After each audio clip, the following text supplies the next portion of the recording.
Hello students, কেমফিলিয়ার আরেকটা ভিডিওতে তোমাদের স্বাগত জানাই। আজকে আমরা করব JEE Main full paper solution. তোমরা জানো জেইই মেন পরীক্ষাটা দুটো সেশনে হয়, একটা হচ্ছে জানুয়ারি সেশন, একটা এপ্রিল সেশন। আর প্রত্যেকটা সেশনে যে দিনগুলোতে এই পরীক্ষা হয় দুটো শিফটে হয়, একটা মর্নিং শিফট আর একটা ইভিনিং শিফট। এই বছর অর্থাৎ 2025-এ জানুয়ারি সেশন স্টার্ট হয়েছিল 22শে জানুয়ারি থেকে। আর 22শে জানুয়ারিতে মর্নিং শিফটে যে কোয়েশ্চেন পেপারটা হয়েছিল সেই কোয়েশ্চেন পেপারটা আমরা আজকে প্রথমে সলভ করব। তো এখানে ফার্স্ট কোয়েশ্চেন যেটা বলছে, তালিকা 1-এর সাথে তালিকা 2-কে মেলাতে বলছে। দুটো তালিকা দেওয়া আছে, দেখতেই পাচ্ছ। এখানে এ বি সি ডি অপশনে 4টে অর্ডার দেওয়া রয়েছে। আর এদিকে রয়েছে আয়নন শক্তি, ধাতব চরিত্র, তড়িৎ ঋণাত্মকতা এবং আয়নীয় ব্যাসার্ধ। তো এবার আমাকে দেখতে হবে যে কোন অর্ডারটা কোন প্রপার্টি বা কোন চরিত্রের সাথে ঠিকঠাক ভাবে মেলে। তো এখানে একবার কোয়েশ্চেন পেপারটা ইংলিশেও দেখে নেই। Match list 1 with list 2। List 1 এ রয়েছে 4টে এবিসিডি বলে 4টে অপশন রয়েছে, বা 4টে প্রপার্টি রয়েছে, 4টে অর্ডার রয়েছে রাদার, ঠিক আছে। আর এই 4টে অর্ডারের এগেনস্টে রয়েছে 4খানা property: ionization enthalpy, metallic character, electronegativity আর আয়নিক রেডিয়াই। তো আমাদেরকে এখানে দেখতে হবে যে কোন অর্ডারের সাথে কোন প্রপার্টিটা ম্যাচ করে। তো সেই অনুযায়ী 4টে অপশনও কিন্তু নিচে দেওয়া রয়েছে, রাইট। তো এখানে একটা একটা করে আসি। এখানে ফার্স্ট যেটা আমি বলবো সেটা হচ্ছে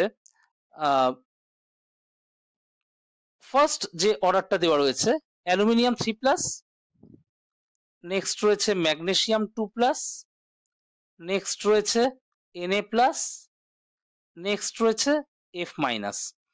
তো এখানে তোমরা দেখতে পাচ্ছ যে এই যে 4খানা আয়ন রয়েছে এরা প্রত্যেকে কিন্তু আইসো ইলেকট্রনিক।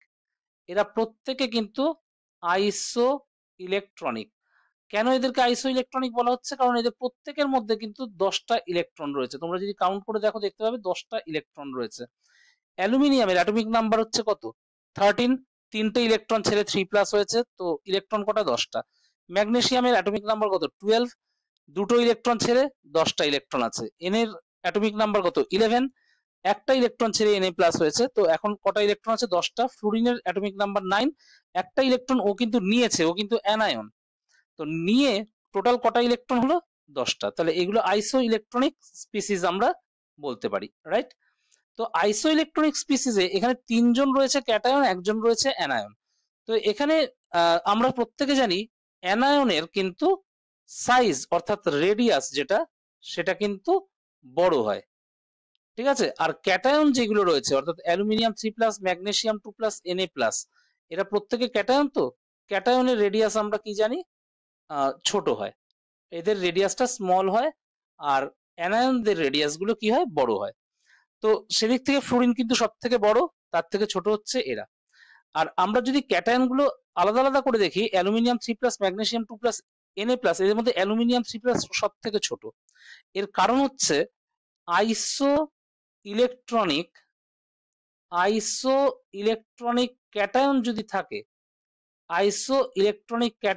থাকে, তাহলে তোমরা নিশ্চয়ই জানো যে রেডিয়াস কিন্তু চার্জের সাথে ইনভার্সলি প্রপোর্শনাল, অর্থাৎ যার চার্জ যত বেশি তার রেডিয়াস কিন্তু তত ছোট। অ্যালুমিনিয়ামের চার্জ এখানে সব থেকে বেশি, তাহলে অ্যালুমিনিয়ামের রেডিয়াস সব থেকে ছোট হবে। ম্যাগনেসিয়াম 2+ তাহলে তার থেকে বড়, Na+ আরো বড়। তাহলে এই যে অর্ডারটা, এই অর্ডারটা কিন্তু একমাত্র আয়নিক রেডিয়াই এর সাথে পুরোপুরি ম্যাচ করছে।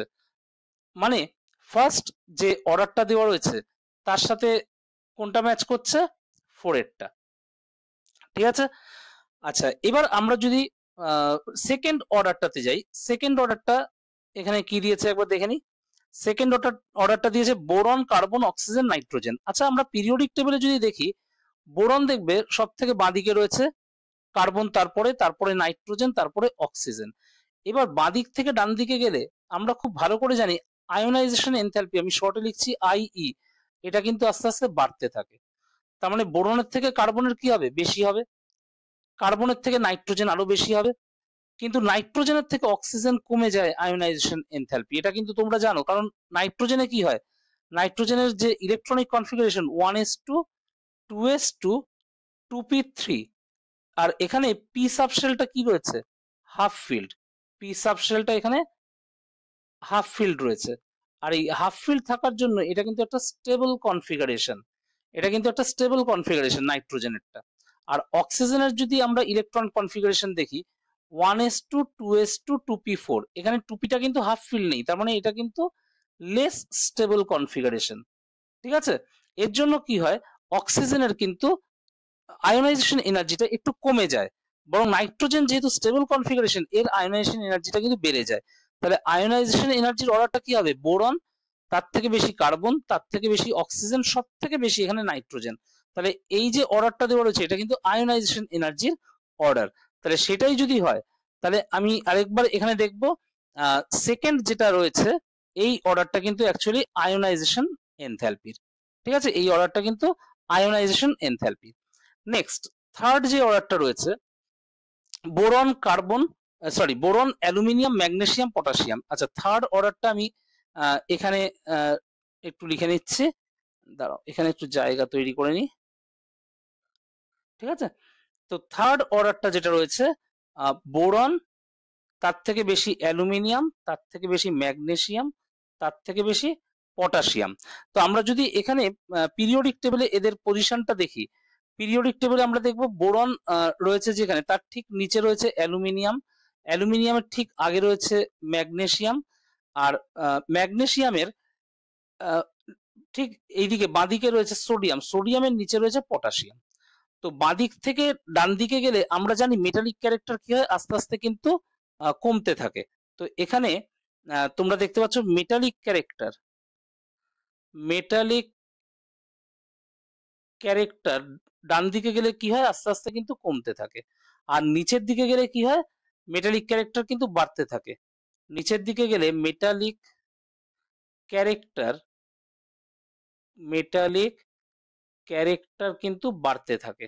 তার মানে বোরনের থেকে মেটালিক ক্যারেক্টার অ্যালুমিনিয়ামের কিন্তু বেশি, অ্যালুমিনিয়ামের থেকে ম্যাগনেসিয়ামের মেটালিক ক্যারেক্টার আরো বেশি, তার থেকে পটাশিয়াম আরো বেশি। তাহলে এই যে অর্ডারটা দেওয়া রয়েছে এটা কিন্তু মেটালিক ক্যারেক্টারের সাথে পুরো ম্যাচ করে যাচ্ছে। তো এখানে আমরা যদি দেখি তাহলে এই যে অর্ডারটা মানে সিতে যে অর্ডারটা রয়েছে এটা কিন্তু মেটালিক ক্যারেক্টারের সাথে পুরোপুরি ম্যাচ করছে। আর লাস্টে রয়েছে সিলিকন ফসফরাস সালফার ক্লোরিন। তো এখানে সিলিকন কি কি রয়েছে একবার এখানে একটু লিখে নিই চট করে। এটা রয়েছে লাস্ট অর্ডারটা সিলিকন, আরেকবার একটু দেখে নিই, সিলিকন ফসফরাস সালফার ক্লোরিন। তো সিলিকন, তার থেকে বেশি ফসফরাস, তার থেকে বেশি সালফার, তার থেকে বেশি ক্লোরিন। এই যে অর্ডারটা এটা কিন্তু অ্যাকচুয়ালি ইলেকট্রোনেগেটিভিটির অর্ডার, এটা কিন্তু ইলেকট্রোনেগেটিভিটির অর্ডার। আচ্ছা, এখানে আমি বলে রাখি পাউলিং স্কেল যদি আমরা খেয়াল করি, পাউলিং স্কেল যদি খেয়াল করি, পাউলিং স্কেলে সিলিকনের সিলিকনের ইলেকট্রোনেগেটিভিটি যা তার থেকে ফসফরাস বেশি, সালফার আরো বেশি, ক্লোরিন আরো বেশি। সিলিকনের ইলেকট্রোনেগেটিভিটি এই স্কেলে হচ্ছে 1.8, ফসফরাস হচ্ছে 2.1, সালফার হচ্ছে 2.5, ক্লোরিন হচ্ছে 3.0। তাহলে এই যে অর্ডারটা এটা ইলেকট্রোনেগেটিভিটির অর্ডার। আচ্ছা, এখানে তোমাদের মনে হতে পারে যে কি করে আমরা ইলেকট্রোনেগেটিভিটি ভ্যালুগুলো মুখস্থ রাখছি। তো এখানে আমি বলে রাখি ইলেকট্রোনেগেটিভিটি এই সিলিকন ফসফরাস সালফার ক্লোরিন এরা কোন পিরিয়ডে রয়েছে, তোমরা দেখবে এরা কিন্তু থার্ড পিরিয়ডে রয়েছে। তো সেকেন্ড পিরিয়ড আর থার্ড পিরিয়ডে যে এলিমেন্ট গুলো রয়েছে তাদের ইলেকট্রোনেগেটিভিটি আমরা কি করে মনে রাখবো, সেটা মনে রাখার কিন্তু একটা খুব ইজি উপায় রয়েছে, একটা ইজি ট্রিক রয়েছে। তো সেটা কিন্তু আমি একটা আলাদা ভিডিওতে ডিসকাস করেছি, সেই ভিডিওর লিংক ডেসক্রিপশন বক্সে থাকবে, তোমরা কিন্তু অবশ্যই ওই ভিডিওটা চেক করে নেবে, তাহলে তোমরা বুঝতে পারবে যে কি করে আমরা ইলেকট্রোনেগেটিভিটি ভ্যালুগুলোকে মনে রাখতে পারি। তাহলে এখানে লাস্ট যে অর্ডারটা সেটা হচ্ছে ইলেকট্রোনেগেটিভিটির অর্ডার। অবশ্যই এটা না দেখলেও চলতো, কারণ ওটাই একমাত্র বাকি আছে, তবুও একবার দেখে নেওয়া। তো এখানে এর সাথে যাচ্ছে 4, বি এর সাথে 1, এর সাথে 4, বি এর সাথে 1, সি এর সাথে যাচ্ছে 2, আর ডি এর সাথে যাচ্ছে 3, অর্থাৎ অপশন ডি, অপশন ডি কিন্তু এই কোয়েশ্চেনের কারেক্ট আনসার। তো আমি নিচে একবার গিয়ে লিখে দিচ্ছি এই কোয়েশ্চেনের কারেক্ট আনসার যেটা সেটা হচ্ছে অপশন ডি। ওকে, নেক্সট কোয়েশ্চেনে চলে যাই। নেক্সট কোয়েশ্চেন যেটা বলছে প্রদত্ত দ্রবণগুলিকে স্ফুটনাঙ্কের ঊর্ধ্বক্রমে সাজাও। তো এখানে 4খানা দ্রবণ কিন্তু দেওয়া আছে, ঠিক আছে। Arrange the following solutions in order of their increasing boiling points. 4টে সলিউশন এখানে দেওয়া আছে। 10⁻⁻4 molar NaCl, 10⁻⁻4 molar urea, 10⁻⁻3 molar NaCl, 10⁻⁻2 molar NaCl। তো কার বয়লিং পয়েন্ট বেশি সেটা আমাদেরকে দেখতে হবে, কার কম কার বেশি। তো এখানে আমি কিন্তু একটা জিনিস বলে রাখি, বয়লিং পয়েন্ট কিন্তু যার কলিগেটিভ প্রপার্টি বেশি হবে বা যার কনসেন্ট্রেশন যত বেশি হবে তার বয়লিং পয়েন্টও কিন্তু তত বেশি হবে। তো এখানে একটা জিনিস মনে রাখতে হবে, boiling point directly proportional to concentration, directly proportional to concentration of solution, ঠিক আছে। যে সলিউশনের কনসেন্ট্রেশন যত বেশি তার বয়লিং পয়েন্টও কিন্তু তত বেশি হবে। তো এখানে 4 রকমের কনসেন্ট্রেশন কিন্তু দেওয়া আছে, তোমরা দেখতেই পাচ্ছ। একটা দেওয়া রয়েছে 10⁻⁻4, তার থেকে বেশি হচ্ছে 10⁻⁻3, তার থেকে বেশি হচ্ছে 10⁻⁻2, ঠিক আছে। তাহলে সব থেকে বেশি বয়লিং পয়েন্ট কার হবে? 10⁻⁻2 মোলার NaCl এর, অর্থাৎ নাম্বার 4 যেটা। তো এখানে আমি লিখতে থাকি নাম্বার 4 এর বয়লিং পয়েন্ট কিন্তু সব থেকে বেশি। তার থেকে কম কোনটা হবে? তার থেকে কম হবে 10⁻³ মোলার। 10⁻³ মোলার মানে 3 নম্বরে যেটা রয়েছে 10⁻³ মোলার NaCl। তাহলে তার থেকে কম হচ্ছে 4 এর থেকে কম হচ্ছে 3। ওকে, আচ্ছা নেক্সট হচ্ছে 1 আর 2। এবার 1 আর 2 দুটোতেই কিন্তু 10⁻⁻4 মোলার NaCl, আর আরেকটাতে 10⁻⁻4 মোলার ইউরিয়া। তার মানে দুটোতেই মোলারিটি কিন্তু সেম 10⁻�4। ওকে, কিন্তু এখানে একটা গল্প আছে, সেই গল্পটাকে একটু আমি নিচে লিখছি। দেখো 10⁻⁻4 মোলার এখানে কিন্তু দুটো সলিউশন আছে, একটা সলিউশন হচ্ছে ইউরিয়া, আরেকটা সলিউশন হচ্ছে NaCl। ওকে, এবার ইউরিয়া এটা কিন্তু একটা নন ইলেকট্রোলাইট, এটা কিন্তু একটা নন ইলেকট্রোলাইট। নন ইলেকট্রোলাইট যখন, এটা তো কোনো আয়নে ভাঙবে না, তার মানে এর কনসেন্ট্রেশন অ্যাকচুয়ালি কিন্তু 10⁻⁻4 মোলারই থাকবে। কিন্তু NaCl এটা কিন্তু একটা ইলেকট্রোলাইট, আর NaCl কটা আয়নে ভাঙে? দুটো আয়নে ভাঙে, কারণ Na+ আর Cl-, রাইট। তাহলে একটা NaCl যদি দুটো আয়নে ভাঙে, তাহলে NaCl এর কনসেন্ট্রেশন যদি 10⁻⁻4 হয়, ওটা কিন্তু অ্যাকচুয়ালি সলিউশনে গিয়ে 2 × 10⁻⁻4 মোলার হয়ে যাবে, ঠিক আছে। তাহলে এবার দেখো তো ইউরিয়া আর NaCl এর মধ্যে কোনটাতে কনসেন্ট্রেশন অফ সলিউটটা বেশি? অবশ্যই NaCl এ। তো এর জন্য NaCl এর বয়লিং পয়েন্ট কিন্তু ইউরিয়ার থেকে বেশি হবে। তাহলে এখানে আমরা যদি দেখি NaCl আর ইউরিয়ার মধ্যে বয়লিং পয়েন্ট আমরা যদি করি, বয়লিং পয়েন্ট মানে বিপি লিখছি শর্টে, NaCl এ কিন্তু বেশি কার থেকে? ইউরিয়ার থেকে, যখন দুজনেরই কনসেন্ট্রেশন সেম, যখন দুজনেরই কনসেন্ট্রেশন সেম। তাহলে সেটাই যদি হয়, তাহলে 10⁻⁻4 মোলার NaCl আর 10⁻⁻4 মোলার ইউরিয়ার মধ্যে 10⁻⁻4 মোলার NaCl টা বেশি হবে, অর্থাৎ নাম্বার 1 হবে বেশি। সব থেকে কম তাহলে কোনটা হয়ে গেল? নাম্বার 2। তাহলে 2, 1, 3, 4 কোন অপশনের সাথে এই অর্ডারটা মিলছে? এটা কিন্তু দেখো অপশন সি এর সাথে পুরোপুরি মিলে যাচ্ছে, 2, 1, 3, 4। তাহলে এখানে কিন্তু মনে রাখতে হবে যে অপশন সিটাই কিন্তু আমাদের ফাইনাল আনসার। ওকে, নেক্সট কোয়েশ্চেনে তাহলে যাচ্ছি। নেক্সট কোয়েশ্চেন যেটা বলছে, এটা দেখো যে দুটো বিবৃতি দেওয়া আছে। প্রথম যে বিবৃতিটা দিচ্ছে সেটা হচ্ছে 1 মোল প্রোপাইন অতিরিক্ত সোডিয়ামের সাথে বিক্রিয়া করে অর্ধেক মোল হাইড্রোজেন গ্যাস উৎপন্ন করে। আর দ্বিতীয় বিবৃতি দিচ্ছে 4 গ্রাম প্রোপাইন NaNH2 এর সাথে বিক্রিয়া করে STP তে 224 ml আয়তনের অ্যামোনিয়া গ্যাস উৎপন্ন করে। এবার 4টে অপশন দিয়েছে, বিবৃতি 1টা সঠিক কিন্তু বিবৃতি 2 ভুল, বিবৃতি 1 এবং বিবৃতি 2 উভয়ই ভুল, বিবৃতি 1 ভুল কিন্তু বিবৃতি 2 সঠিক, আর হচ্ছে লাস্টেরটা দুটোরই সঠিক। তো এই হচ্ছে কোয়েশ্চেনটা একবার আমি ইংলিশে বলে নিই। 1 মোল, এখানে স্টেটমেন্ট 1 কি বলছে? 1 mole of propyne reacts with excess of sodium to liberate half a mole of hydrogen gas. আর সেকেন্ড স্টেটমেন্ট বলছে 4 গ্রাম of propine reacts with NaNH2 to liberate ammonia gas which occupies 224 ml at STP. এবার আমাকে দেখতে হবে statement 1 correct but statement 2 is incorrect. দুটো স্টেটমেন্টই ইনকারেক্ট, statement 1 is incorrect but statement 2 is correct, নাকি দুটো স্টেটমেন্টই কারেক্ট। তো এই হচ্ছে কোয়েশ্চেন। তো আমরা এখানে এক এক করে একটু দেখি। প্রথম হচ্ছে 1 মোল অফ প্রোপাইন। প্রোপাইনের ফর্মুলাটা কি? এখানে দেখো CH3 single bond C triple bond CH। এটা কার সাথে রিয়াকশন করছে? সোডিয়ামের সাথে। আর সোডিয়ামটা কতটা রয়েছে? এক্সেস সোডিয়াম রয়েছে। এবার সোডিয়াম অ্যাকচুয়ালি এই রিয়াকশনে কি করে? এই হাইড্রোজেনটাকে রিপ্লেস করে।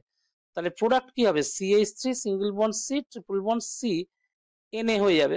আর কটা হাইড্রোজেন বেরোলো? একটা, সেটাকে আমরা হাফ H2 করেও কিন্তু লিখতে পারি। তাহলে এখানে 1 মোল প্রোপাইন থেকে কত মোল হাইড্রোজেন তৈরি হচ্ছে? হাফ মোল হাইড্রোজেন কিন্তু তৈরি হচ্ছে।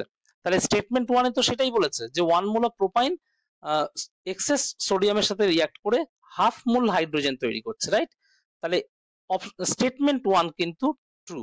স্টেটমেন্ট 1 কিন্তু ট্রু, এটা কিন্তু ঠিক বলেছে। এবার আমরা যদি দেখি স্টেটমেন্ট 2 এর দিকে, 4 গ্রাম প্রোপাইন রিঅ্যাক্টস উইথ NaNH2। আচ্ছা, এখানে প্রোপাইনের সাথে NaNH2 রিঅ্যাকশনটা কি হয় এটা একটু দেখে নাও।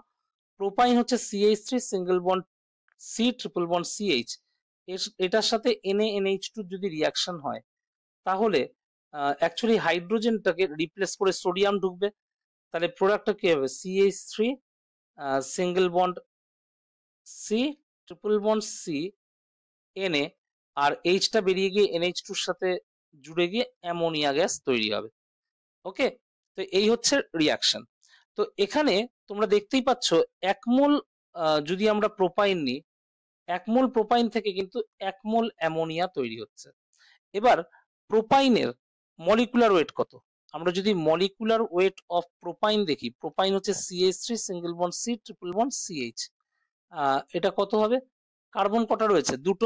দুটো বলছি, সরি, তিনটে, তার মানে 12 ইন্টু 3 প্লাস হাইড্রোজেন রয়েছে 4টে, তাহলে 4 ইন্টু 1, তার মানে কত হচ্ছে? 40। ঠিক আছে, তাহলে 1 মোল প্রোপাইন মানে কত গ্রাম? প্রোপাইন 40 গ্রাম।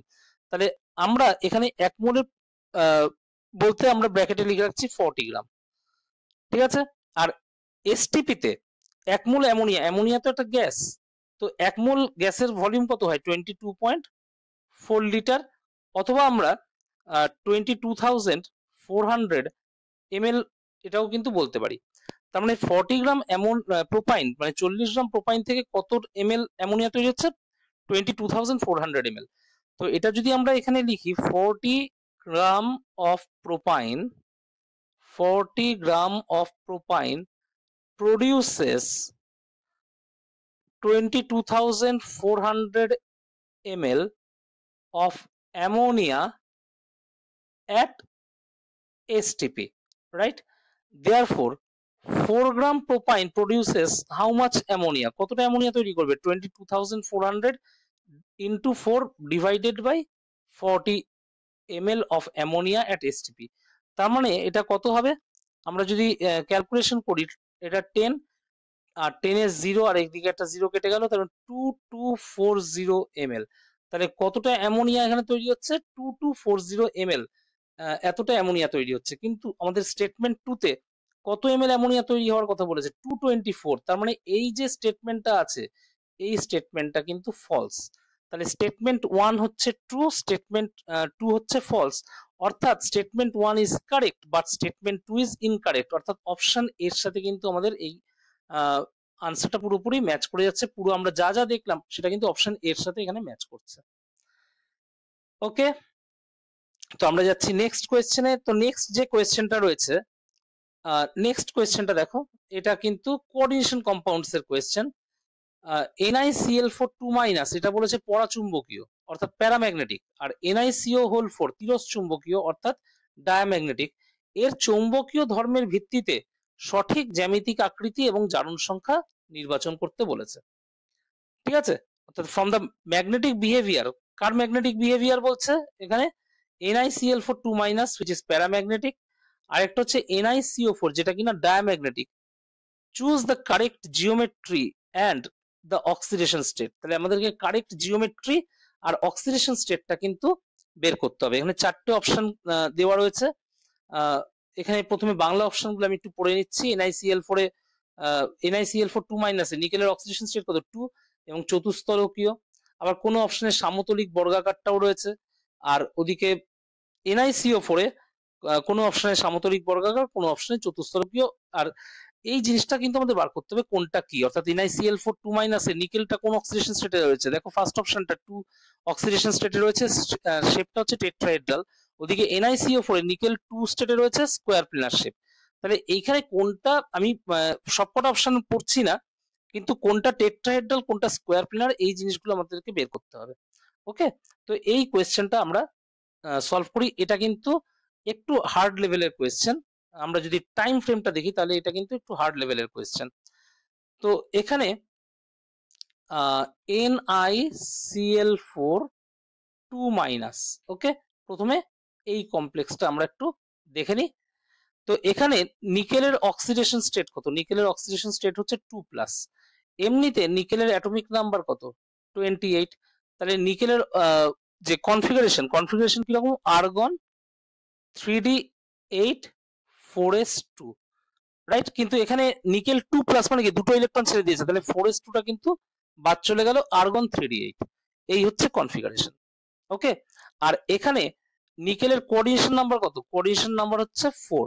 আর কোঅর্ডিনেশন নাম্বার যদি 4 হয় তাহলে শেপ কিন্তু হয় sp3 হাইব্রিডাইজড হবে অথবা dsp2 হাইব্রিডাইজড হবে। তাহলে হাইব্রিডাইজেশনটা কি হবে, হয় sp3 নয়তো dsp2। তো এখানে ক্লোরিন, যেটা ক্লোরিন হচ্ছে একটা উইক লিগ্যান্ড, ঠিক আছে, ক্লোরিন হচ্ছে একটা উইক লিগ্যান্ড। আর উইক লিগ্যান্ড হলে কিন্তু জেনে রাখবে sp3 হওয়ার চান্সটা বেশি, dsp2 হওয়ার চান্সটা কম। ক্লিয়ার? তবু আমরা এখানে একবার দেখে নেব। তো নিকেল 2 প্লাস যখন গ্রাউন্ড স্টেটে থাকে তখন আর্গন, আর ওদিকে 3d8, 3d8টা কেমন হবে, 1 2 3 4 5 3d8, 1 2 3 4 5 6 7 8। আর 4s-টা কি রয়েছে, 4s-টা পুরো ফাঁকা, 4s-এ কোনো ইলেকট্রন নেই, আর 4p-তেও কিন্তু কোনো ইলেকট্রন নেই, ঠিক আছে। তাহলে এখানে ক্লোরিন যখন লিগ্যান্ড হিসেবে ইলেকট্রন দিতে আসবে, ও কি দেখবে, 4s পুরো ফাঁকা, 4p পুরো ফাঁকা। তো এই 4s-এ ক্লোরিন কিন্তু দুটো ইলেকট্রন ঢোকাবে, আর 4p-তেও ইলেকট্রন ঢোকাবে। তাহলে এই 4s আর 4p-র সাথে কিন্তু অ্যাকচুয়ালি ক্লোরিনের বন্ড তৈরি হবে। তার মানে এখানে হাইব্রিডেশনটা কি হচ্ছে, একটা s আর তিনটে p মিলিয়ে sp3। তাহলে এখানে হাইব্রিডেশন হচ্ছে sp3।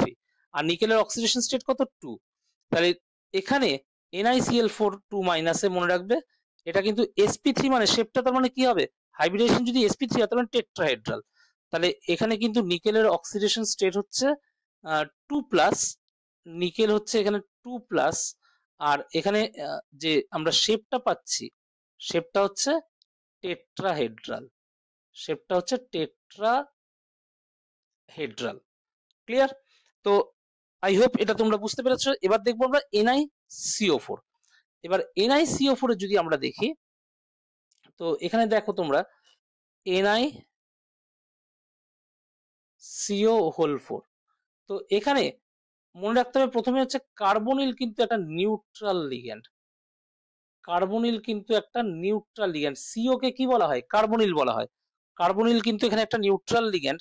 আর নিকেলের তাহলে এখানে অক্সিডেশন স্টেট, নিকেলের অক্সিডেশন স্টেট কিন্তু 0, নিকেলের অক্সিডেশন স্টেট কিন্তু 0। তাহলে নিকেলের অক্সিডেশন স্টেট এখানে 0, আমি পুরো বক্সের মধ্যে লিখে রাখলাম।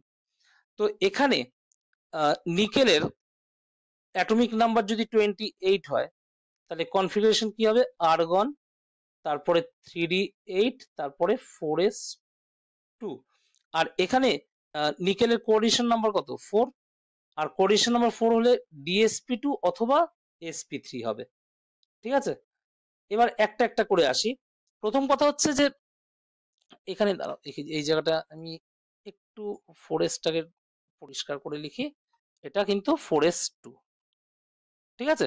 তো এবার এখানে তোমরা দেখতেই পাচ্ছ 3d-তেও ইলেকট্রন রয়েছে, 4s-এও ইলেকট্রন রয়েছে। তাহলে হিসেব মতো তো এখানে dsp2 হবে না, sp3ও কিন্তু হবে না, কারণ এখানে তো s ফাঁকা নেই।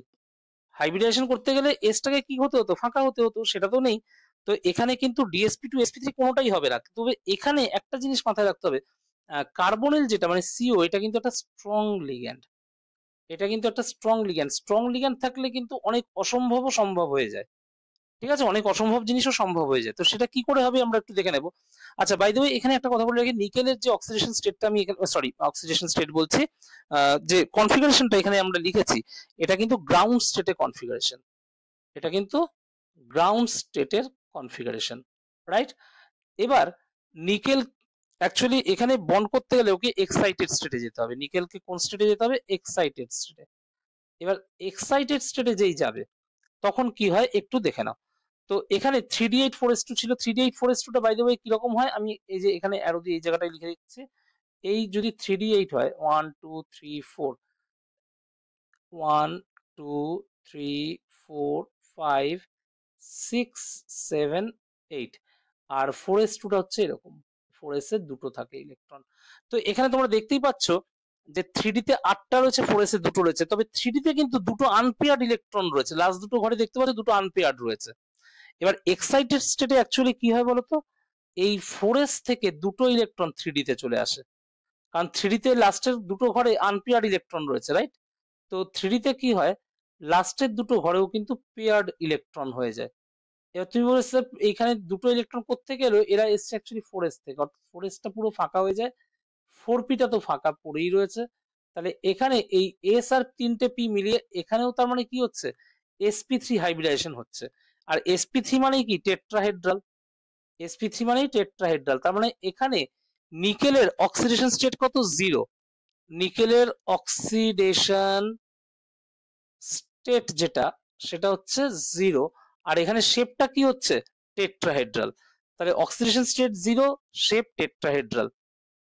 তো আমরা যদি এখানে দেখি এবার, আমাদের কিন্তু কোন অপশনের সাথে পুরোপুরি ম্যাচ করেছে? সেকেন্ড অপশনের সাথে। তোমরা দেখতেই পাচ্ছ NiCl4 2 নিকেল 2 টেট্রাহেড্রাল, NiCO4 এর নিকেল 0 কিন্তু টেট্রাহেড্রাল, অর্থাৎ দুটো শেপই কিন্তু টেট্রাহেড্রাল হচ্ছে, দুটো শেপই কিন্তু টেট্রাহেড্রাল হচ্ছে, রাইট?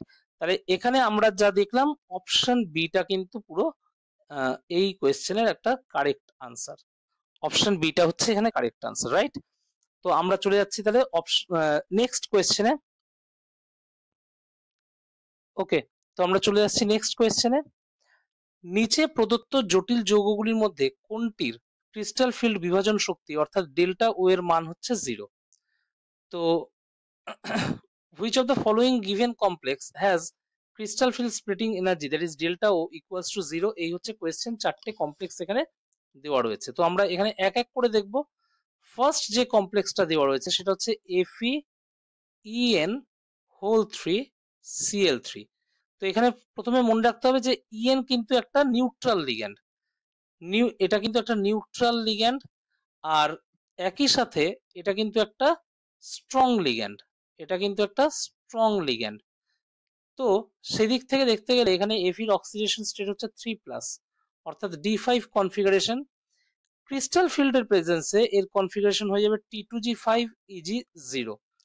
তাহলে CFSE এর যে ভ্যালুটা, সেই ভ্যালুটা কত হবে? এখানে 5খানা ইলেকট্রন ইনটু -0.4 ডেল্টা ও, মানে -2 ডেল্টা ও। ঠিক আছে, তাহলে এখানে CFS ভ্যালু কিন্তু -2 ডেল্টা ও, অর্থাৎ অপশন এ কিন্তু হবে না। তো নেক্সট যে অপশনটা দেওয়া রয়েছে অপশন বি, FeNH3(6)Br2। ক্লিয়ার? তো এখানে মনে রাখতে হবে অ্যামোনিয়া এটাও কিন্তু একটা নিউট্রাল লিগ্যান্ড, কিন্তু এটা একটা মডারেট লিগ্যান্ড। ঠিক আছে, মডারেট লিগ্যান্ড বলতে কি বোঝায়? যেটা কখনো স্ট্রং কখনো উইক হিসেবে কাজ করে। আর এখানে Feর অক্সিডেশন স্টেট কত? +2। তো Feর এই অক্সিডেশন স্টেটের উপরেও কিন্তু ডিপেন্ড করে যে একটা লিগ্যান্ড স্ট্রং হবে না উইক হবে। তো Feর অক্সিডেশন স্টেট এখানে যেহেতু কম, কারণ Feর হাইয়েস্ট অক্সিডেশন স্টেট হচ্ছে +3 আর এখানে +2, সুতরাং এখানে কিন্তু অ্যামোনিয়া উইক লিগ্যান্ড হিসেবে কাজ করবে। যদি Feর অক্সিডেশন স্টেট বেশি হতো তাহলে কিন্তু ও স্ট্রং লিগ্যান্ডের মতো বিহেভ করতে পারতো, কিন্তু এখানে অক্সিডেশন স্টেট কম হওয়ায় এটা কিন্তু উইক লিগ্যান্ড হিসেবে বিহেভ করবে। তাহলে Fe2+D6 উইক লিগ্যান্ডের প্রেজেন্সে D6 এর কনফিগারেশন কি হয়? T2G4Eg2। তাহলে CFSE যে ভ্যালুটা সিএফএসি ভ্যালুটা কত হবে, নিচে মানে T2G তে 4টে ইলেকট্রন, তাদের হচ্ছে -0.4 ডেল্টা ও, আর দুটো ইলেকট্রন রয়েছে ইজিতে, এদের ভ্যালু হচ্ছে +0.6 ডেল্টা ও। তাহলে আমরা যদি টোটালটা হিসেব করি, -2 + 1.2 মানে হচ্ছে -0.8 ডেল্টা ও। ঠিক আছে, এখানে কিন্তু রেজাল্ট যেটা আসবে -0.8 ডেল্টা ও। তাহলে এখানেও দেখতে পাচ্ছ যে ডেল্টা ওর যে ভ্যালুটা সেটা কিন্তু 0 আসছে না, তো অপশন বিও কিন্তু কারেক্ট আনসার না। এবার চলে আসি অপশন সি তে। অপশন সি যেটা বলছে সেটা হচ্ছে K3FeSCN হোল 6। ঠিক আছে, K3FeSCN হোল 6।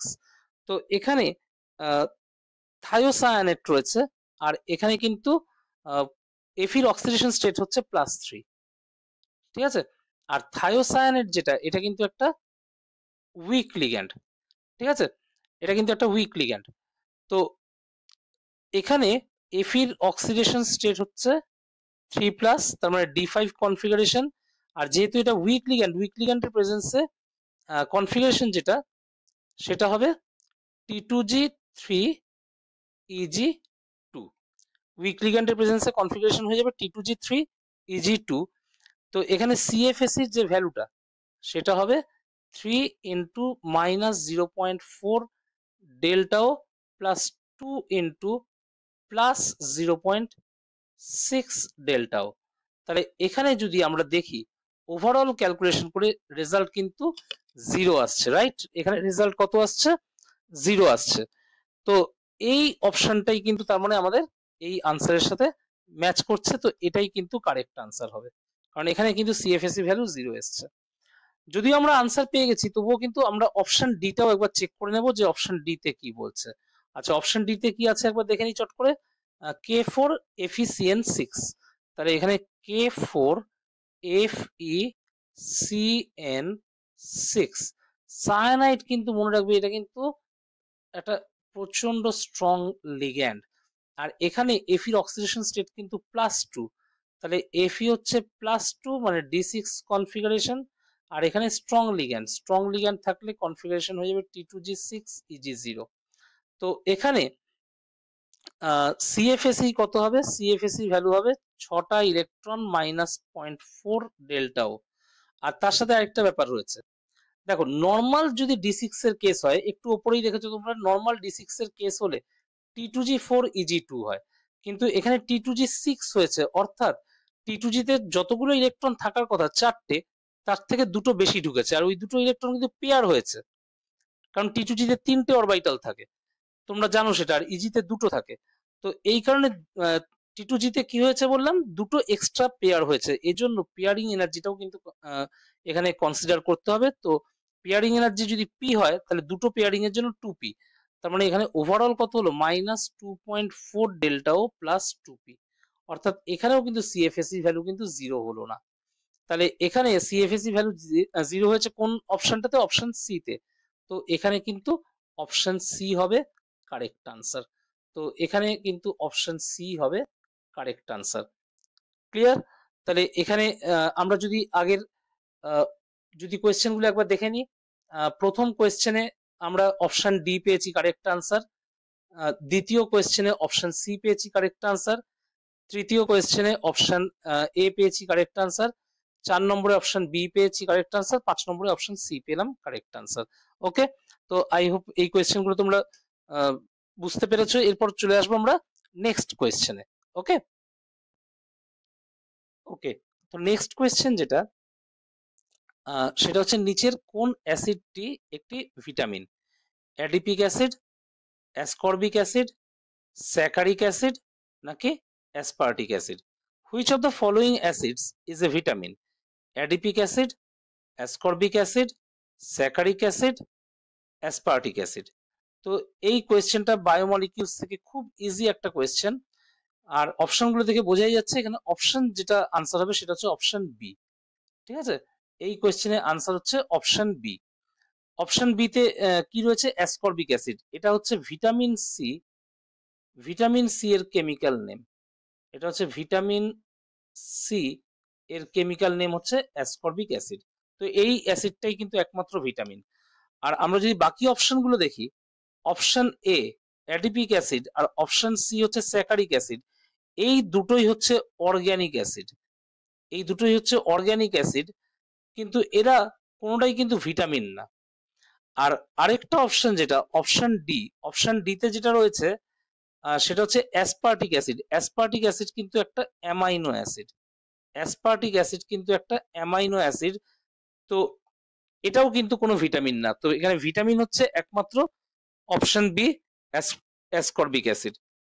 ওকে, তো এবার যাবো নেক্সট কোয়েশ্চেনে চলে আসছি। নেক্সট কোয়েশ্চেন একটা কনভার্সনের কোয়েশ্চেন। নিম্নলিখিত বিক্রিয়াক্রমে বিক্রিয়াজাত পদার্থগুলি কি সেটা লিখতে হবে। The products formed in the following reaction sequence. Okay, তো এখানে এই কোয়েশ্চেনটা সলভ করার জন্য যেটা করতে হবে, আমাদেরকে কিন্তু পুরো রিয়াকশন সিকোয়েন্সটা ফলো করতে হবে। তো ফার্স্টে রয়েছে নাইট্রোবেনজিন। তো বেনজিনের ওপর NO2, এটাকে ট্রিট করা হচ্ছে কি দিয়ে? ব্রোমিন আর তার সাথে অ্যাসিটিক অ্যাসিড, ACOH হচ্ছে অ্যাসিটিক অ্যাসিড। তো আমরা খুব ভালো করে জানি NO2 যেটা, এটা কিন্তু একটা মেটা ওরিয়েন্টিং গ্রুপ। এটা হচ্ছে একটা মেটা ওরিয়েন্টিং গ্রুপ। তো এখানে ওপরে NO2 যেমন আছে সেরকমই থাকবে, মেটা পজিশনে কি হবে, একটা ব্রোমিন ঢুকবে। এবার এটাকে ট্রিট করা হচ্ছে SN আর HCl দিয়ে। তো SN-HCl দিয়ে ট্রিট করলে কি হয়? রিডাকশন হয়। এখানে বেনজিনের উপর যে NO2 গ্রুপটা আছে ওটা রিডিউসড হয়ে NH2 হয়ে যাবে। আর মেটা পজিশনে ব্রোমিন যেমন আছে ওরকমই থাকবে। ক্লিয়ার? এটাকে আমরা ট্রিট করছি কি দিয়ে? NaNO2 আর তার সাথে HCl দিয়ে 273 কেলভিন টেম্পারেচার আছে। 273 কেলভিন টেম্পারেচার মানে 0 ডিগ্রি সেলসিয়াস। তো এটা একটা আইস কোল্ড কন্ডিশন। তো এই কন্ডিশনে কি হয়? ডায়াজোটাইজেশন রিয়াকশন হয়। তো এখানে NH2 জায়গায় কি হবে? ডায়াজোনিয়াম ক্লোরাইড অর্থাৎ N2+Cl- চলে আসবে। মেটা পজিশনে যেমন ব্রোমিন ছিল সেরকমই ব্রোমিন থাকবে। আর এটার সাথে আমরা যদি লাস্ট যে সিকোয়েন্সে যে লাস্ট রিয়াকশনটা ইথানল দিয়ে যদি রিয়াকশন করানো হয়, তাহলে N2Cl-টা কিন্তু পুরোপুরি বেরিয়ে গিয়ে শুধু ব্রোমিনটা পড়ে থাকবে, অর্থাৎ ব্রোমোবেনজিন হবে প্রোডাক্ট। আর এই ইথানলটা কি হবে? এটা অক্সিডাইজ হয়ে যাবে। অক্সিডাইজ হয়ে কি হবে? এটা তৈরি করবে CH3CHO। তো ফাইনাল প্রোডাক্ট যেটা সেটা হচ্ছে ব্রোমোবেনজিন আর তার সাথে CH3CHO অর্থাৎ অ্যাসিটালডিহাইড। তো এখানে অপশন সিটা তোমরা দেখতেই পাচ্ছ যে এটাই কিন্তু একমাত্র অপশন যেখানে কারেক্ট আনসারটা রয়েছে, ব্রোমোবেনজিন আর অ্যাসিটালডিহাইড। নেক্সট কোয়েশ্চেনে আমরা যদি চলে আসি, এখানে কি রয়েছে? 1000 কেলভিন উষ্ণতায় একটি পাত্রে 0.5 atm চাপে CO2 গ্যাস রাখা আছে। সামান্য পরিমাণ CO2 গ্যাসকে গ্রাফাইট যোগ করে CO তে পরিণত করা হলো। সাম্যাবস্থায় মোট চাপ যদি 0.8 atm হয় তাহলে কেপির মান কত?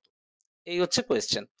A vessel at 1000 Kelvin contains CO2 with a pressure of 0.5 atm.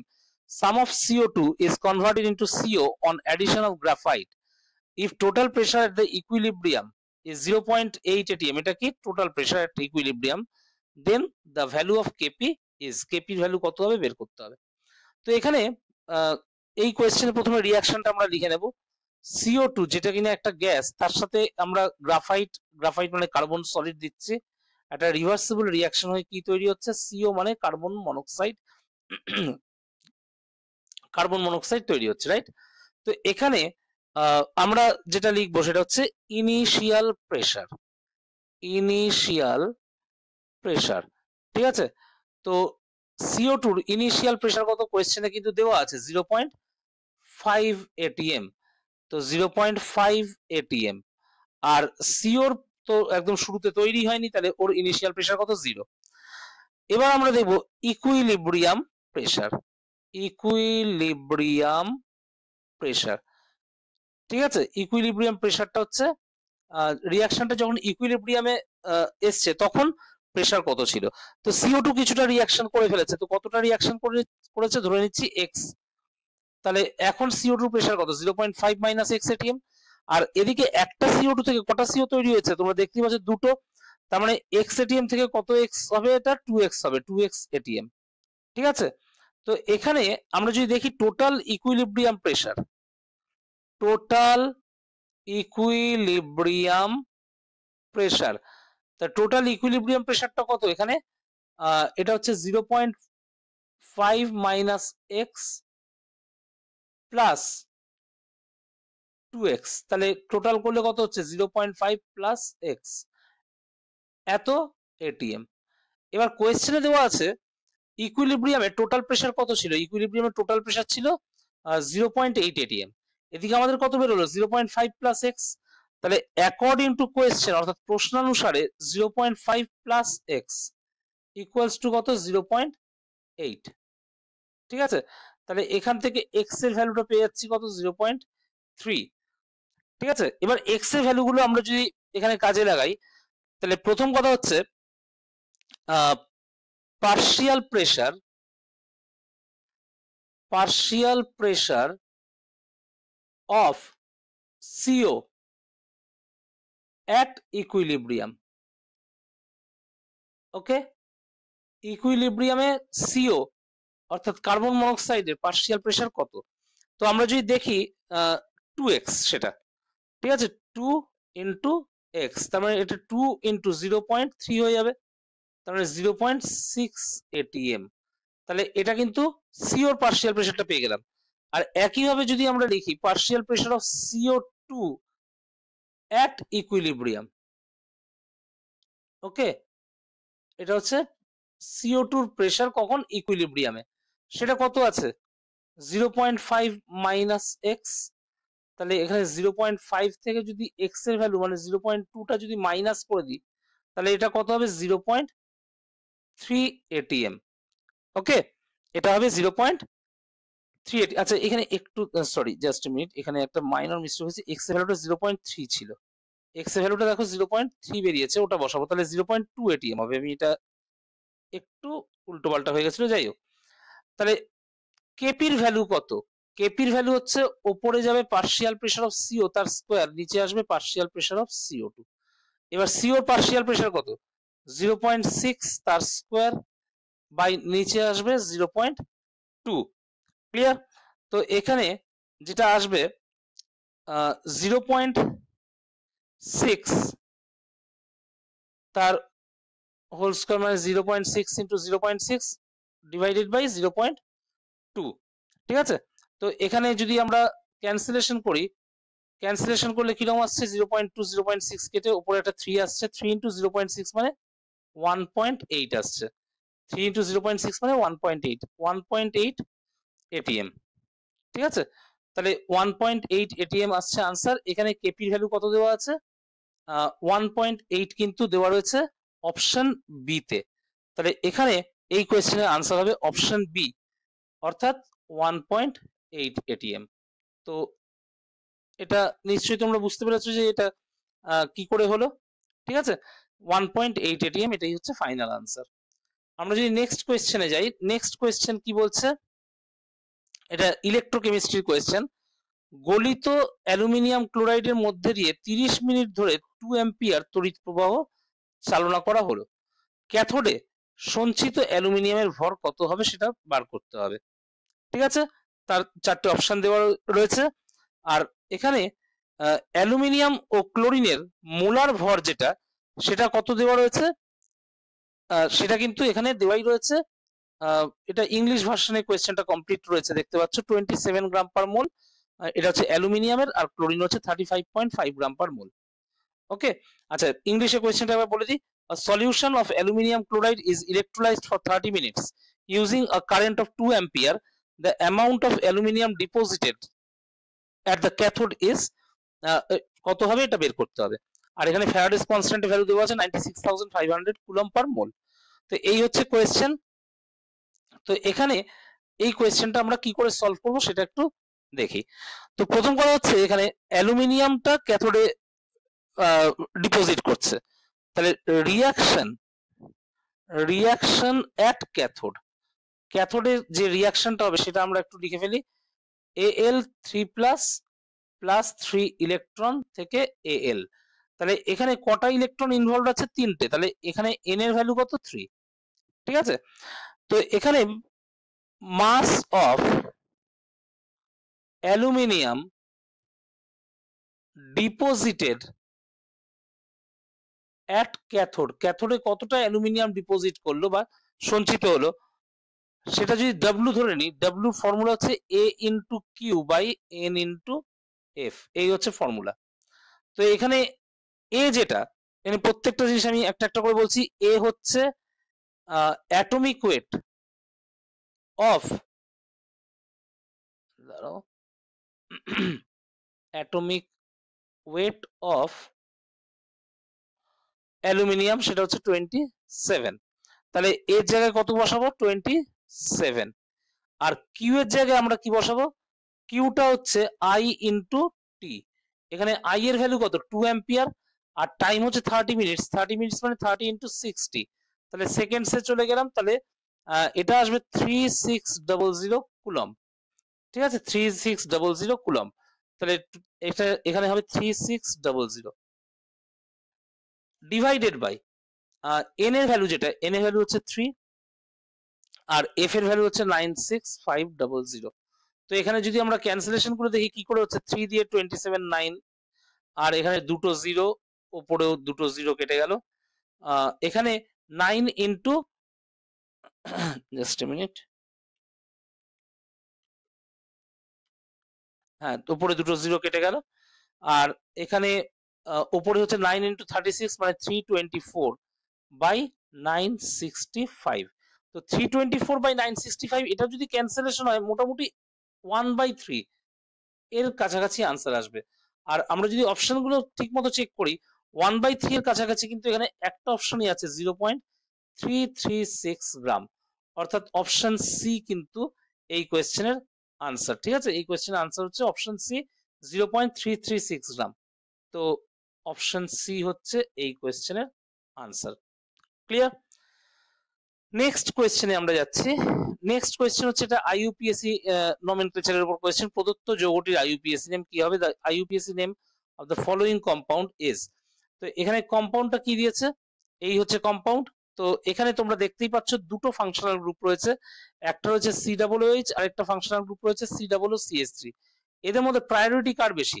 আমরা যদি প্রায়োরিটি দেখি, প্রায়োরিটি কিন্তু সবসময় জেনে রাখবে COOH এর বেশি হয়, তার থেকে COOR বা এস্টারের কি হবে? কম হবে। তাহলে এখানে COOH এর কার্বনটা 1 নম্বর কার্বন, তারপরেরটা 2 নম্বর, 3 নম্বর, 4 নম্বর, 5 নম্বর। ঠিক আছে, আর হচ্ছে এখানে 6 নম্বর, 6 নম্বর হচ্ছে এইটা। ঠিক আছে, তো এই হচ্ছে এই যে কম্পাউন্ডটা দিয়েছে তার আমরা নাম্বারিংটা এইভাবে করে নিলাম। এবার এইখান থেকে আইইউপিএসসি নেমটা কিন্তু বের করতে হবে। আমরা দেখতেই পাচ্ছি যে 2 পজিশনে একটা মিথাইল ব্রাঞ্চ রয়েছে আর 5 পজিশনে একটা মিথাইল ব্রাঞ্চ রয়েছে, তার মানে এখানে কিন্তু 2,5 ডাইমিথাইল হবে। তো 2,5 ডাইমিথাইল আমরা কিন্তু এখানে অপশন এ তে 2,5 ডাইমিথাইল দেখতে পাচ্ছি, অপশন সি তে দেখতে পাচ্ছি, তাহলে এই দুটোর মধ্যে একটা হবে। এবার এখানে মেইন ফাংশনাল গ্রুপ বা প্রিন্সিপাল ফাংশনাল গ্রুপ কোনটা? COOH। আর COOH হচ্ছে অ্যাসিড, অ্যাসিডদের নাম কি দিয়ে শেষ হয়? Week acid. ঠিক আছে, এদের নামটা উইক অ্যাসিড দিয়ে শেষ হয়, তো যেটা কিনা অপশন এ তে রয়েছে আমরা দেখতে পাচ্ছি। ঠিক আছে, আর এখানে 6 পজিশনে যেটা রয়েছে, 6 পজিশনে একটা এস্টার গ্রুপ রয়েছে, সেটা হচ্ছে মিথক্সি কার্বনিল। ঠিক আছে, তাহলে এখানে অপশন এ হচ্ছে answer, 6 methoxy carbonyl 2,5 dimethyl hexanoic acid. ঠিক আছে, তো এই কোয়েশ্চেনের আনসার হচ্ছে অপশন এ। ক্লিয়ার? তো এরপর আসবো আমরা নেক্সট কোয়েশ্চেনে। ওকে, আমরা চলে আসছি নেক্সট কোয়েশ্চেনে। নেক্সট কোয়েশ্চেন হচ্ছে, তেজস্ক্রিয় বিকিরণের ক্ষেত্রে নিচের কোন বিবৃতিটি অসত্য? অর্থাৎ যেটা ভুল সেটা আমাদেরকে কিন্তু এখানে চিহ্নিত করতে হবে। কি কি দিয়েছে? ফার্স্ট অপশন হচ্ছে 3টি অর্ধায়ু পরে তেজস্ক্রিয় পদার্থটির প্রাথমিক পরিমাণের 1/8 অংশ অবশিষ্ট থাকে। সেকেন্ড অপশন হচ্ছে অর্ধায়ু 1/হার ধ্রুবক এর ln2 গুণিতক। থার্ড অপশন হচ্ছে বিয়োজন ধ্রুবক উষ্ণতার সঙ্গে বাড়তে থাকে। ফোর্থ অপশন হচ্ছে বিয়োজন ধ্রুবক উষ্ণতার উপর নির্ভরশীল নয়। তো এখানে কোয়েশ্চেন যেটা সেটা হচ্ছে which of the following statements is not true. এখানে খেয়াল রাখতে হবে ইজ নট ট্রু বলেছে for radioactive decay. First option হচ্ছে amount of radio active substance remained after 3 half lives is 1/8 of the original amount. Second option হচ্ছে half life is ln 2 times of 1 by rate constant. Third option হচ্ছে decay constant increases with increase in temperature. Fourth option হচ্ছে decay constant does not depend upon temperature. তো এখানে যে অপশনগুলো দেওয়া আছে, একটা জিনিস বোঝা যাচ্ছে যে অপশন সি আর অপশন ডি কিন্তু কমপ্লিটলি অপোজিট কথা বলছে, অর্থাৎ এর মধ্যে কোনো একটা কিন্তু ভুল আছে, বাকি অপশনগুলো কারেক্ট আছে।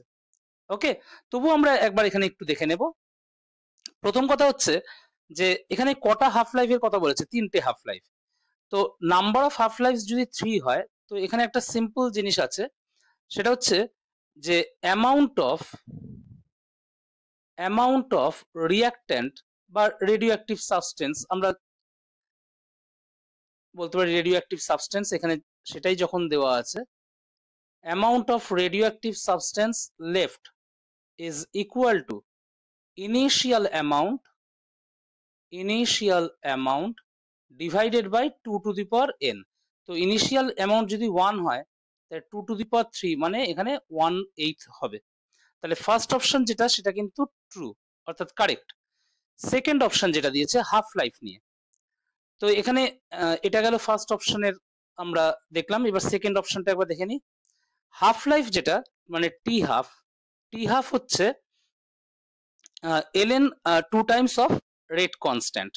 তো এখানে ln 2 বাই কে, অথবা আমরা 0.693 ডিভাইডেড বাই কে এইভাবেও ধরি। আর এখানে কিন্তু একটা কথা বলে রাখছি, কে আমরা বলছি ডিকে কনস্ট্যান্ট, কিংবা অনেক সময় কিন্তু রেডিও অ্যাক্টিভ ডিকের ক্ষেত্রে কে এর জায়গায় আমরা ল্যামডা বসাই, মানে এখানে ল্যামডাটাকে ডিকে কনস্ট্যান্ট হিসেবে ধরা হয়। ওকে, ল্যামডা হচ্ছে এখানে ডিকে কনস্ট্যান্ট। তো অর্থাৎ সেক্ষেত্রে আমরা ln 2 বাই ল্যামডাও বলতে পারি। তো এটাই যদি হয়, তার মানে এটা equals to 1 by lambda into ln 2। ঠিক আছে, অর্থাৎ 1 বাই রেট কনস্ট্যান্ট বা ডিকে কনস্ট্যান্ট আমরা যা খুশি বলতে পারি, সেটার কত টাইমস হচ্ছে, ln 2 টাইমস হচ্ছে। তার মানে এই অপশনটাও কিন্তু কারেক্ট, অর্থাৎ ট্রু। অপশন সি যেটা কি বলেছে, decay constant increases with increase in temperature. তো এখানে একটা কথা হচ্ছে যে ডিকে কনস্ট্যান্ট রেডিও অ্যাক্টিভ ডিকের ক্ষেত্রে ডিকে কনস্ট্যান্ট যেটা এটা কিন্তু টেম্পারেচারের উপর ডিপেন্ড করে না, ইজ ইন্ডিপেন্ডেন্ট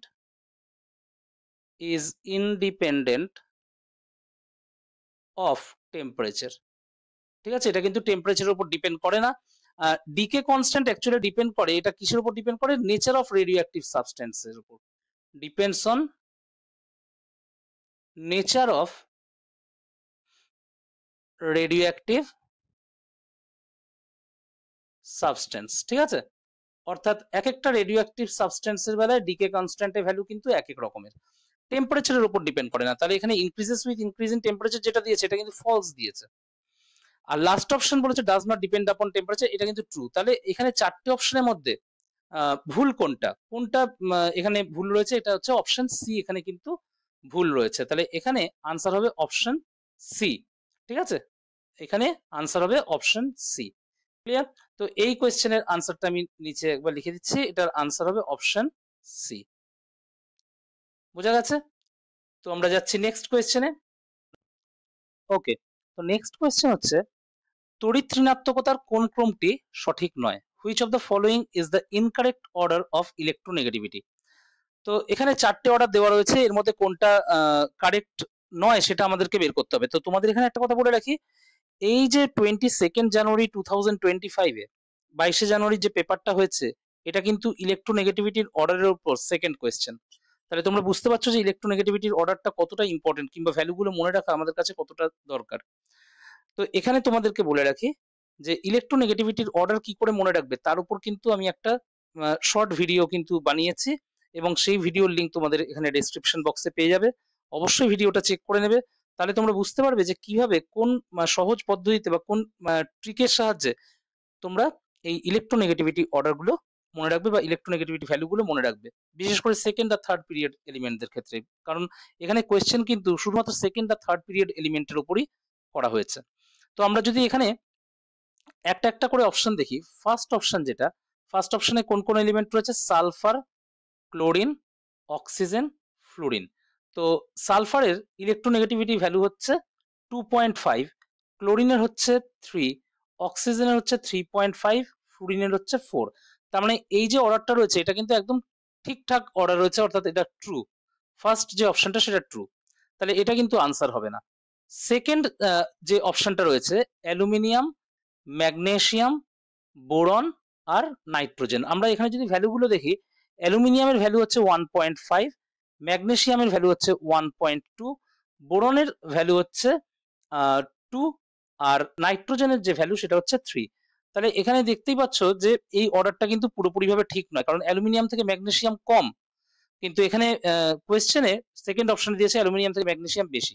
তাহলে এটাই কিন্তু ইনকারেক্ট অর্ডার, এটাই কিন্তু ফলস অর্ডার। তার মানে এই অপশনটাই হচ্ছে আনসার। ঠিক আছে, তাহলে এই কোয়েশ্চেনের আনসার কোনটা? এই কোয়েশ্চেনের আনসার হচ্ছে অপশন বি। ক্লিয়ার? তবুও আমরা বাকি দুটো অপশনও কিন্তু একবার চেক করে নেব। আমরা যদি থার্ড অপশনের দিকে যাই, থার্ড অপশন দিয়েছে অ্যালুমিনিয়াম, সিলিকন, কার্বন আর নাইট্রোজেন।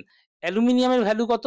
1.5, সিলিকনের ভ্যালু হচ্ছে 1.8, কার্বনের ভ্যালু হচ্ছে 2.5, আর নাইট্রোজেনের ভ্যালু হচ্ছে 3। তাহলে এখানে কিন্তু এই অর্ডারটাও একদম ঠিকঠাক অর্ডার, এটা কিন্তু কারেক্ট অর্ডার, তাই এটাও ট্রু।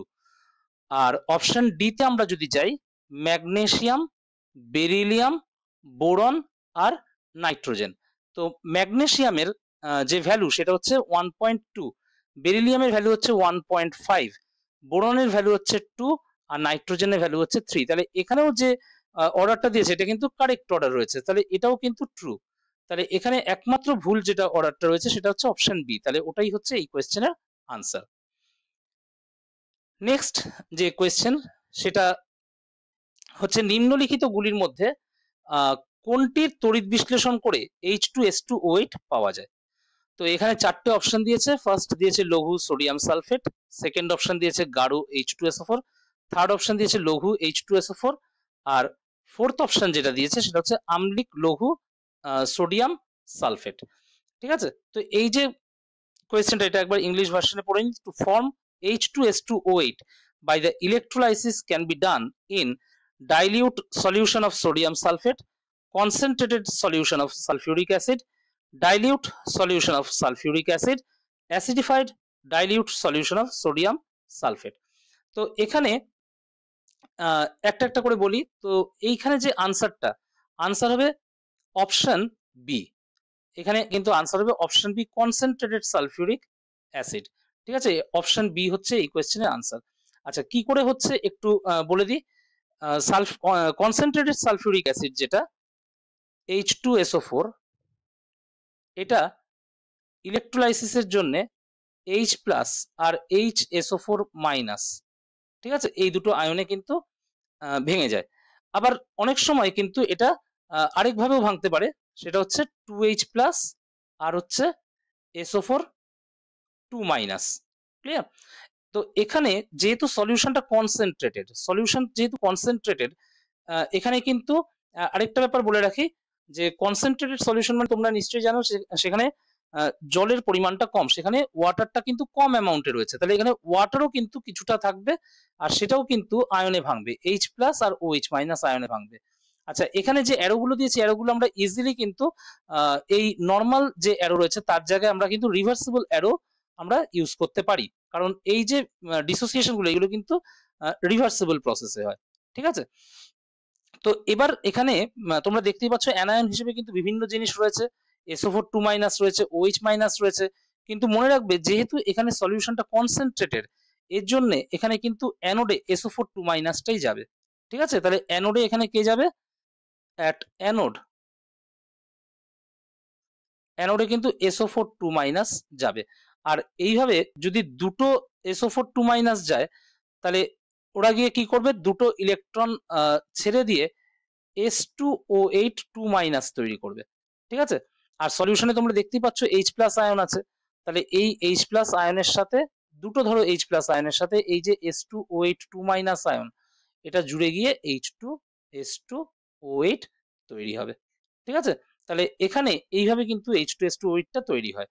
কিন্তু বাদবাকি যে সলিউশন গুলো রয়েছে দেখো প্রত্যেকটা কিন্তু ডাইলিউট সলিউশন, প্রত্যেকটা সলিউশন। অপশন এ তে দেখো তোমরা ডাইলিউট সলিউশন দেওয়া আছে, অপশন সি তেও ডাইলিউট সলিউশন, অপশন ডি তেও কিন্তু ডাইলিউট সলিউশন।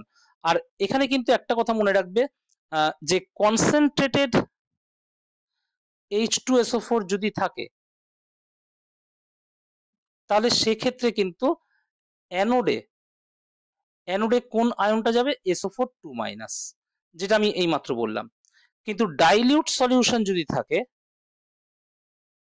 ডাইলিউট সলিউশন যদি হয়, ডাইলিউট সলিউশন মানে এখানে কিন্তু ওয়াটার ইন এক্সেস অ্যামাউন্ট, এখানে কিন্তু জলটা বেশি করে রয়েছে, water in access amount, right?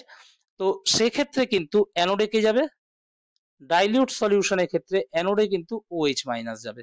আর অ্যানোডে যদি OH- যায় তাহলে মনে রাখবে অ্যানোডে কিন্তু অক্সিজেন গ্যাস তৈরি হবে, সেক্ষেত্রে H2S2O8 কিন্তু পাওয়া যাবে না। তাহলে H2S2O8 কিন্তু পাওয়া যাবে না, অক্সিজেন কিন্তু এখানে পাওয়া যাবে। তাহলে আমাদের এখানে কোয়েশ্চেনটা ছিল যে কোন ক্ষেত্রে H2S2O8 পাবো, তাহলে সেটা একমাত্র কনসেন্ট্রেটেড সলিউশনে পাওয়া সম্ভব, অর্থাৎ অপশন বি। ঠিক আছে, তো আমরা যাচ্ছি নেক্সট কোয়েশ্চেনে। নেক্সট কোয়েশ্চেন যেটা, সেটা হচ্ছে স্টেটমেন্ট দেওয়া রয়েছে, জ্যামিতিক সমবায়বতা সম্পর্কে নিচের কোন মন্তব্যটি বা মন্তব্যগুলি অসত্য, অর্থাৎ এখানে কিন্তু এক কিংবা একাধিক মন্তব্য অসত্য থাকতে পারে। ফার্স্ট যে মন্তব্যটা দেওয়া আছে, প্রোপিন জ্যামিতিক সমবায়বতা দেখায়, ট্রান্স সমবায়বে, এটা সেকেন্ড স্টেটমেন্ট হচ্ছে, ট্রান্স সমবায়বে সদৃশ পরমাণু বা গ্রুপগুলি দ্বিবন্ধনের বিপরীত দিকে থাকে। 3 নম্বর স্টেটমেন্ট হচ্ছে, সিস বিউট টুইনের দ্বিমেরু ভ্রামকের মান ট্রান্স বিউট টুইনের তুলনায় বেশি। 4 নম্বর স্টেটমেন্ট হচ্ছে, 2-মিথাইল বিউট টুইনের দুটি জ্যামিতিক সমবয়ব আছে। আর 5 নম্বর স্টেটমেন্ট হচ্ছে, ট্রান্স সমবয়বের গলনাঙ্ক সিস সমবয়বের তুলনায় কম। তো এই হচ্ছে স্টেটমেন্ট গুলো। তো আমরা যদি একবার ইংলিশে কোয়েশ্চেনটা দেখে নিই, দ্য ইনকারেক্ট স্টেটমেন্টস, এখানে একটা দেখছো তোমরা যে এই যেই কোয়েশ্চেনে কতগুলো কোয়েশ্চেন শুধু ইনকারেক্ট, রং এইগুলো জানতে চেয়েছে। রিগার্ডিং জিওমেট্রিক্যাল আইসোমারিজম আর, ফার্স্ট স্টেটমেন্ট হচ্ছে propyne shows geometrical isomerism, second statement হচ্ছে trans isomer has identical atoms or groups on the opposite side of the double bond, third statement হচ্ছে cis বিউট twin has higher dipole moment than trans বিউট twin, fourth statement হচ্ছে two methyl butene shows 2 geometrical isomers, fifth statement হচ্ছে trans isomer has lower melting point than cis isomer. ঠিক আছে, তো এখানে আমরা যদি দেখি স্টেটমেন্ট গুলোকে, ফার্স্ট যেটা এ তে দিয়েছে, প্রোপিনের ফর্মুলা কি, CH3 single bond CH double bond CH2। এবার আমরা কিন্তু জানি যে জিওমেট্রিক্যাল আইসোমারিজম ডাবল বন্ড থাকলে কিন্তু হয়, কিন্তু এখানে একটা জিনিস দেখো, ডাবল বন্ডে আমরা যদি দুপাশের কার্বন গুলোকে দেখি, মানে ডাবল বন্ডের সাথে অ্যাটাচড যে কার্বন অ্যাটম রয়েছে, বিশেষ করে ডান দিকের কার্বন অ্যাটমটা, তার সাথে কিন্তু দুটোই হাইড্রোজেন অ্যাটম রয়েছে, অর্থাৎ দুটোই সেম অ্যাটম রয়েছে, দুটো সেম অ্যাটম থাকলে কিন্তু জিওমেট্রিক্যাল আইসোমারিজম এটা দেখাবে না, এটা কিন্তু জিওমেট্রিক্যাল আইসোমারিজম অর্থাৎ জিআই শো করবে না। কিন্তু এখানে অপশন এ তে দিয়েছে এটা শো করবে, তাহলে এটা কিন্তু ফলস দিয়েছে। ঠিক আছে, এবার আমরা সেকেন্ড স্টেটমেন্টে চলে আসি, trans isomer has identical atoms or groups on the opposite side of the double bond, এটা একদম ঠিক কথা, কারণ ট্রান্সে আমরা জানি যে একই রকম দেখতে যে গ্রুপগুলো সেগুলো অপোজিটে থাকে। ঠিক আছে, এটাকে আমরা ট্রান্স বলি। আর সিজের ক্ষেত্রে কি হয়, একই রকম দেখতে গ্রুপগুলো একই দিকে থাকে, এটাকে আমরা সিজ বলি। তাহলে অপশন বি যেটা, এটা কিন্তু কারেক্ট, অর্থাৎ এটা কিন্তু ট্রু। এবার থার্ড স্টেটমেন্ট যেটা দিয়েছে, cis বিউট twin has higher dipole moment than trans বিউট two ene. তো এখানে স্ট্রাকচারটা দেখো, আমি অপশন মানে স্টেটমেন্ট বি এর ক্ষেত্রেই এঁকে রেখেছি। সিস বিউট টুইনে দুটো সেম টাইপের গ্রুপ, ধরো এখানে মিথাইলই রইলো, CH3 সেম গ্রুপ একই দিকে রয়েছে, একই দিকে যখন রয়েছে তাহলে কিন্তু একটা আরেকটার বন্ড মোমেন্টকে বা ডাইপোলকে ক্যান্সেল করতে পারবে না, কিন্তু ট্রান্সে দেখো এই মিথাইলটা পুরো অপোজিটে রয়েছে, ফলে এর ভেক্টর আর এর যে ডাইপোল ভেক্টর, এই দুটো কিন্তু পুরো 180 ডিগ্রি অপোজিটে একে অপরকে ক্যান্সেল করে দেবে, তাহলে এর ডাইপোল মোমেন্টের ভ্যালু কত হবে, 0। ট্রান্সের ডাইপোল মোমেন্ট কত হবে, 0। সিজের ডাইপোল মোমেন্টের কিছু কিন্তু ভ্যালু থাকবে, ঠিক আছে, তাহলে নট ইকুয়াল টু 0, অর্থাৎ সিজের ডাইপোল মোমেন্ট কিন্তু বেশি। তাহলে এখানে অপশন সি তে কিন্তু সেটাই দিয়েছে, সিজের ডাইপোল মোমেন্ট বলছে হায়ার দেন ট্রান্স, তাহলে এটাও কিন্তু ট্রু। ঠিক আছে, এরপর আমরা যদি অপশন মানে স্টেটমেন্ট ডি তে আসি, 2-মিথাইল বিউট টুইনের ফর্মুলা এরকম, 2-মিথাইল, এটা হচ্ছে 2-মিথাইল বিউট টু ইন, এই হচ্ছে 2-মিথাইল বিউট টুইনের ফর্মুলা। এখানে দেখতেই পাচ্ছ ডাবল বন্ড রয়েছে, তার মানে জিওমেট্রিক্যাল আইসোমারিজম দেখানোর একটা চান্স রয়েছে, কিন্তু ডাবল বন্ডের সাথে বাঁদিকে যে কার্বনটা কানেক্টেড তার সাথে দুটোই মিথাইল গ্রুপ রয়েছে, তাহলে এই ক্ষেত্রেও কিন্তু জিওমেট্রিক্যাল আইসোমারিজম দেখাবে না। ঠিক আছে, তার কিন্তু এখানে অপশন মানে স্টেটমেন্ট দিতে বলেছে এর দুটো জিওমেট্রিক্যাল আইসোমার নাকি আছে, যেটা কমপ্লিটলি ফলস, তাহলে এই স্টেটমেন্টটা কিন্তু ফলস। লাস্ট যে স্টেটমেন্টটা দিয়েছে সেই স্টেটমেন্টটা একটু দেখো ভালো করে। বলেছে trans isomer has lower melting point than cis isomer. আচ্ছা, সলিড স্টেটে অ্যাকচুয়ালি মেল্টিং পয়েন্টটা কার প্রপার্টি? সলিডের প্রপার্টি। তাহলে ইন সলিড স্টেট তোমাদেরকে দেখতে হবে যে কার স্ট্রাকচারটা কেমন, সিজের স্ট্রাকচার কেমন আর ট্রান্সের স্ট্রাকচার কিরকম। তো সলিড স্টেটে এইটা হচ্ছে ট্রান্সের স্ট্রাকচার, তোমরা জানো। আমি কিন্তু শুধু স্কেলিটনটা করছি এখানে, মানে কোথায় কি গ্রুপ রয়েছে সেটা করছি না, এমনকি ডাবল বন্ডটাও দেখাচ্ছি না। ডাবল, ঠিক আছে, এর পরের ট্রান্স মলিকিউলটা এরকম জায়গায় রয়েছে, এর পরের ট্রান্স মলিকিউলটা এরকম জায়গায় রয়েছে, অর্থাৎ দেখো তোমরা মানে দেখে কি মনে হচ্ছে পুরো খাপে খাপে আটকে রয়েছে।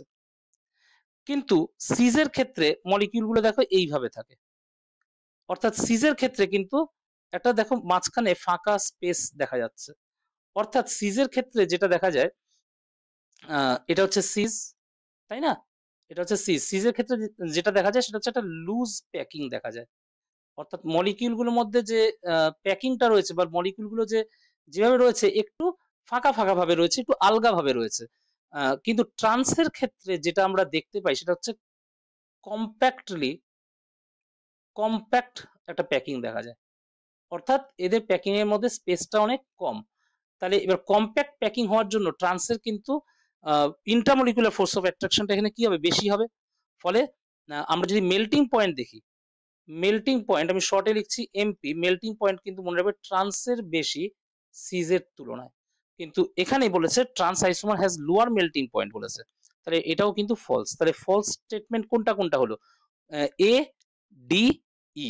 মানে এখানে তোমরা দেখতেই পাচ্ছ এ ডি মানে অপশন ডি কিন্তু এই কোয়েশ্চেনের আনসার হবে। তাহলে এই কোয়েশ্চেনের আনসার কোনটা হবে? Option D. ঠিক আছে, তো এখানে আমি লিখে রাখছি অপশন ডি হচ্ছে এই কোয়েশ্চেনের কারেক্ট আনসার।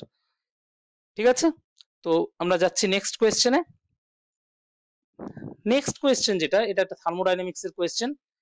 বলেছে 25°C উষ্ণতায় একটি রুদ্ধতাপীয় বদ্ধ পাত্রে রাখা একটি তরলকে বাইরে থেকে যান্ত্রিকভাবে নাড়ানো হলো। তাপগতীয় সূচকগুলির ক্ষেত্রে নিচের কোন বিকল্পটি সঠিক হবে? তার মানে এখানে চারটে অপশনের মধ্যে কোনটা ঠিক হবে বলতে হবে। কোয়েশ্চেনটা কি দিয়েছে? A liquid when kept inside a thermally insulated closed vessel at 25°C was mechanically stirred from outside. What will be the correct option for the following thermodynamic parameters? ঠিক আছে, তো এখানে একটা একটা করে বলি। প্রথম কথা হচ্ছে যে এখানে রুদ্ধতাপীয় একটা পাত্র বলেছে বা থার্মালি ইনসুলেটেড একটা ক্লোজড ভেসেল বলেছে। ঠিক আছে, তার মানে এখানে কিউ কিন্তু 0 হবে, কোনো হিট কিন্তু এখানে বেরোবেও না, হিট ঢুকবেও না, মানে হিটের কোনো এক্সচেঞ্জ হবে না, অর্থাৎ কিউ 0 হবে। ঠিক আছে, এটা গেল প্রথম কথা। এবার এখানে যেটা বলেছে যে it was mechanically start from outside. তো মেকানিক্যালি স্টার্ট ফ্রম আউটসাইড মানে হচ্ছে work is done on the system, work is done on the system, right? আর যখন work is done on the system হয় তখন কি হয়? ডাব্লুটা কিন্তু পজিটিভ হয়, ওয়ার্ক ডানটা কি হয়? পজিটিভ হয়, তার মানে ডাব্লু কি হবে? গ্রেটার দেন 0 হবে। ক্লিয়ার? আর এখানে যে ডাব্লু মানে ওয়ার্কটা এখানে করা হচ্ছে, এখানে সিস্টেমের উপর যে কাজটা করছি সেই কাজটা অ্যাকচুয়ালি যাচ্ছে কোথায়? সেই কাজটা অ্যাকচুয়ালি যাচ্ছে কোথায়? ওটা কিন্তু ইন্টারনাল এনার্জিতে কনভার্ট হয়ে যায়। তার মানে এক্ষেত্রে work is converted into internal energy, into internal energy. তাহলে ইন্টারনাল এনার্জিতে যদি কনভার্ট হয়ে যায় তার মানে সিস্টেমের ইন্টারনাল এনার্জি কি হবে? বাড়বে। তাহলে ইন্টারনাল এনার্জি যদি বাড়ে তাহলে ডেল্টা ইউ এর ভ্যালু কত হবে? ডেল্টা ইউ এর ভ্যালু কিন্তু পজিটিভ হবে, অর্থাৎ ডেল্টা ইউ এর যে ভ্যালু সেটাও কিন্তু গ্রেটার দেন 0 হবে। ঠিক আছে, এটা কিন্তু আমরা অন্যভাবে দেখতে পারি। যদি ফার্স্ট লতে তোমরা দেখো, অ্যাকচুয়ালি এটা থেকেই ফার্স্ট ল এর ব্যাপারটাও আসে।